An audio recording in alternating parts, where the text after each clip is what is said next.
যে কোনো বান্দা যখন ফজরের নামাজ পড়ে ওই জায়গায় বসেই জিকির আজকার করে, জিকির আজকার তেলাওয়াত করার পরে সূর্যোদয়ের পরে সে যখন 2 রাকাত ইশরাকের নামাজ পড়ে, আল্লাহ তাআলা ওই বান্দার আমল নামায় কবুল হজ এবং উমরার নেকি দেন। বলেন সুবহানাল্লাহ।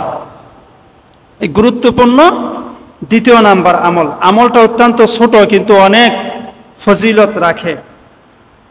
এরপরে রমজানে উমরা করা, এ ব্যাপারে হাদিস আছে হযরত ইবনে আব্বাস রাদিয়াল্লাহু তাআলা আনহু থেকে বর্ণিত। রাসূলুল্লাহ সাল্লাল্লাহু আলাইহি ওয়াসাল্লাম বলেন, উমরাতুন রমাদান তুআদিলু হুজ্জাতান আও হুজ্জাতান। যে ব্যক্তি মাহে রমাদানে উমরা করে সে তো উমরার সওয়াব পাবেই, পাশাপাশি তার আমল নামায় হজের সওয়াব লেখা হয়। বলেন সুবহানাল্লাহ। এরপর আরো হাদিস আছে কোনো হাজির সরঞ্জামের ব্যবস্থা করে দেওয়া। আপনি হজে যেতে পারেন নাই কোনো কারণে, কিন্তু কেউ একজন হজে যাইতেছে আপনার পরিচিত বা আপনার গ্রামের, তাকে কিছু সরঞ্জামের ব্যবস্থা করে দেওয়া, তার কিছু শর্ট থাকলে সেগুলোর ব্যবস্থা করে দেওয়া, তাকে কিছু হেল্প করা, সহযোগিতা করা যদি আপনি করেন তাহলে ওই ব্যক্তি হজ এবং উমরায় গিয়ে আমল করে যে সওয়াব পাবে, আপনি তাকে হেল্প করার কারণে, সহযোগিতা করার কারণে বাড়িতে বসেই আপনি সেই পরিমাণ নেকি এবং সওয়াব পাবেন। বলেন সুবহানাল্লাহ। এই ছোট ছোট আমলের মাধ্যমে আমরা দেশে থেকেই, বাড়িতে থেকেই, নিজ নিজ কাজে অবস্থান করেই আমরা আমাদের আমল নামায় কি পাবো? হজ এবং উমরার সওয়াব পাবো। তবে সরাসরি হজ এবং উমরার করার এটার মাহাত্ম্য, গুরুত্ব, ফজিলত তো আলাদা আছেই, এটার তুলনাই হয় না। যেমন কিছু কিছু আমলের মাধ্যমে শহীদের সওয়াব পাওয়া যায়। একটি হাদিস আছে প্রসিদ্ধ যে কোনো মানুষ যখন এই শেষ জমানার কোনো উম্মত যখন মানুষ যখন সে রাসূলের একটি সুন্নতকে সে একটি সুন্নতের উপর যদি আমল করে তাহলে 100 শহীদের সওয়াব তার আমল নামায় দেওয়া হয়। এই হাদিসটি একটি প্রসিদ্ধ হাদিস। কিন্তু সরাসরি জানমাল নিয়ে জিহাদের ময়দানে গিয়ে যেই ফজিলত রাখে ওই ফজিলত তো এই সুন্নত জিন্দা করার মাধ্যমে রাখে না, কিন্তু সওয়াব আছে, সওয়াবটা দেওয়া হয়। ঠিক একইভাবে সরাসরি জানমাল নিয়ে হজ এবং উমরা করার এটার গুরুত্ব, মাহাত্ম্য, ফজিলত আলাদা, এর সাথে কোনো কিছুর তুলনা হয় না।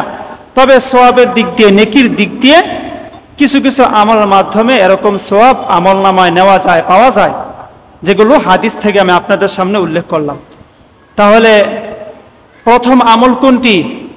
বাড়ি থেকে ওযু করে আসা।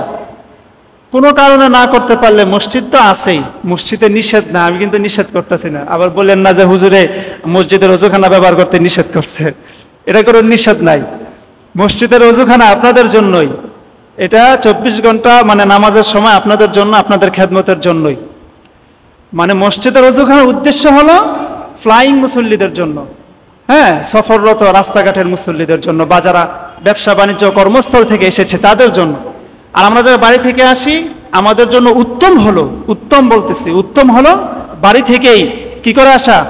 ওযু ইস্তেঞ্জা করে আসা। এবং এটার ফজিলতও আছে।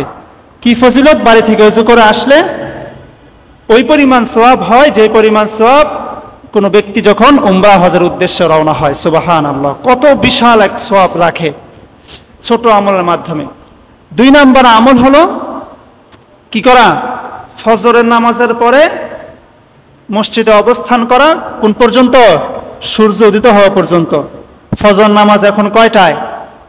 4:45-এ। এরপরে সূর্য ওঠে 5টা, 11 বা 10 এরকম সূর্য ওঠে। ফজর নামাজ পড়তে পড়তে 5টা অলরেডি বেজে যায়। এর 10-15 মিনিট পরেই কি হয়ে যায়? সূর্য ওঠে। তো সূর্য ওঠার পর থেকে আরও ধরেন 10-15 মিনিট, মানে টোটাল আধা ঘন্টার মতো সময়, 20-25-30 মিনিটের মতো সময় ফজর নামাজের পরে কেউ যদি মসজিদে অবস্থান করার পরে এরপরে সে 2 রাকাত ইশরাকের নামাজ পড়ে, কোনো বর্ণনা এসেছে 4 রাকাত নামাজ পড়ে, তাহলে তার আমল নামায় আল্লাহ তাআলা হজ এবং উমরা, কবুল হজ এবং উমরার সওয়াব তার আমল নামায় দিয়ে দেবেন। সুবহানাল্লাহ, আল্লাহু আকবার। এরপরে 3 নম্বর আমল কি বলেছি আমি? কি আমল? যে আমলের মাধ্যমে হজ এবং উমরার সওয়াব পাওয়া যায়, সেটা হলো কি করা, যারা হজ এবং উমরায় যাবে তাদেরকে শক্তি সামর্থ্য অনুযায়ী সাহায্য সহযোগিতা করা, হেল্প করা। তাহলে ওই ব্যক্তি হজ উমরা করে যেই পরিমাণ সওয়াব, সেই পরিমাণ সওয়াবও আমাদের আমলনামায় পাওয়া যাবে।